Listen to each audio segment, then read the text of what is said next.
আসসালামু আলাইকুম। কি অবস্থা সবার? কেমন আছেন? আশা করি ভালো আছেন। আমি খুব ভালো আছি।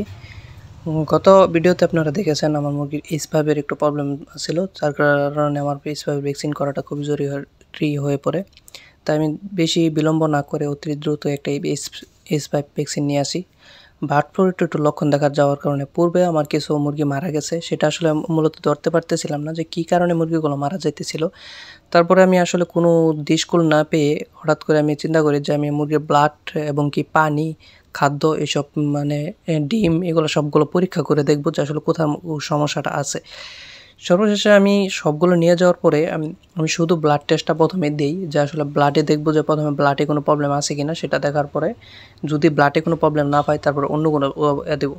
তারপর আমি ব্লাড পরীক্ষা দেওয়ার পরে আমরা মূলত H5 H9 পরীক্ষা, বঙ্গাইটিস রানীক্ষেত এবং কি মাইকোপ্লাজমা, সালমোনা এইগুলো পরীক্ষাগুলো দেই। তারপরে আমি এই সবগুলো সুন্দরভাবে পাইছি।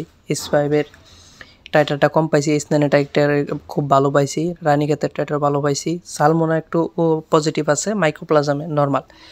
তো H5 এর প্রবলেমটা সবথেকে বেশি তখন আমাদেরকে মানে ল্যাব থেকে ডাক্তারে বলে যে আপনার H5 ভ্যাকসিনটা করা খুবই জরুরি। এই কারণে মুরগি পূর্বে কিছুদিন মারা গেছে, এই কারণে ডিম কমে গেছে। তো আমি যেই কথা মতো পরের দিন সকালবেলা আমি H5 ভ্যাকসিনটা নিয়ে আসি। আসার পরে আমি যে ভ্যাকসিনটা করে ওকে কল দিই। কল দেওয়ার পরে ওরা মোটামুটি বিকাল ৩টার দিকে মুরগি ডিম পাড়ার পরে ডিম উঠানোর পরে ওরা চলে আসে। আসার পরে এখন ভ্যাকসিনগুলো করতেছে।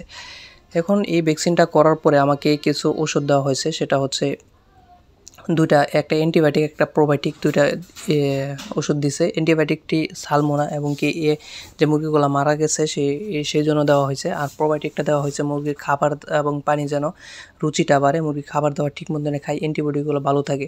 সেজন্য এই ২টা ওষুধ দেওয়া হয়েছে। এই ২টা ডাক্তার বলছে যে এই ২টা খাওয়ানোর পর আশা করি আপনার মুরগিগুলো ঠিক হয়ে যাবে। ডিমগুলা কিছু পরিমাণ হলেও বেড়ে যাবে। তো এই চিকিৎসাটা করার পরে আমি আরেকটা প্রবলেম ইদানিং দেখতে পারতেছি। সেটা হচ্ছে গিয়ে আমার মুরগি একটু নিজের মনে সন্দেহ করতেছি যে মুরগির বঙ্গাইটিসের একটু প্রবলেম দেখতেছি। কারণ আসলে বঙ্গাইটিসটা কীভাবে বুঝলাম? বঙ্গাইটিসের তো লক্ষণ আপনারা জানেন যে মুরগির ডিম বাঁকা, তেরা, কালার সাদা, উঁচু নিচু, চামড়া পাতলা এরকম মানে বেশ কিছু লক্ষণ দেখা দেয়। যার কারণে আসলে আমরা মূলত এটা ধরে থাকি বঙ্গাইটিস।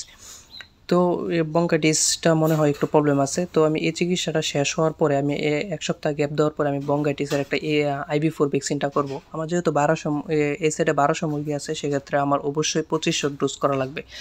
একটা কথা মাথায় রাখবেন, রানীক্ষেত এবং বঙ্গাইটিসের যখন ডোজ করবেন আপনার যা মুরগি আছে তার ডাবল ডোজ করবেন। তাহলে আপনার মুরগিগুলো খুব ভালোভাবে কাজ করবে ভ্যাকসিনগুলো। তাহলে সুন্দর করে কাজ করবে, টাইটারগুলো ঠিকমতো উঠবে। যদি ১০০০ মুরগিকে ১০০০ই করেন তাহলে টাইটারগুলো ঠিকমতো উঠতে চায় না বা উঠে না। তার কারণে অবশ্যই ১২০০ মুরগি আমি ২৫০০ ডোজ করব এবং কি পানির সিস্টেম কীভাবে দেওয়া লাগে সেই বিষয়ে আপনাদেরকে পূর্বে বলে দিছি। মোটামুটি এই সেট আমাদের ভ্যাকসিন দেওয়া কমপ্লিট। মোটামুটি চতুর্দিকে ভ্যাকসিন দেওয়া প্রায় শেষের দিকে। এই ছিল আজকের ভিডিও। আর আপনারা আমার মুরগির জন্য দোয়া করবেন। আমার মুরগির জন্য দ্রুত সুস্থ হয়ে যায়। আমার জন্য দোয়া করবেন। আমার খামার নিয়ে যেন খামারটা খুব ভালো থাকে, সুন্দর থাকে, সুন্দর রাখতে পারি। সবাই ভালো থাকেন। আসসালামু আলাইকুম।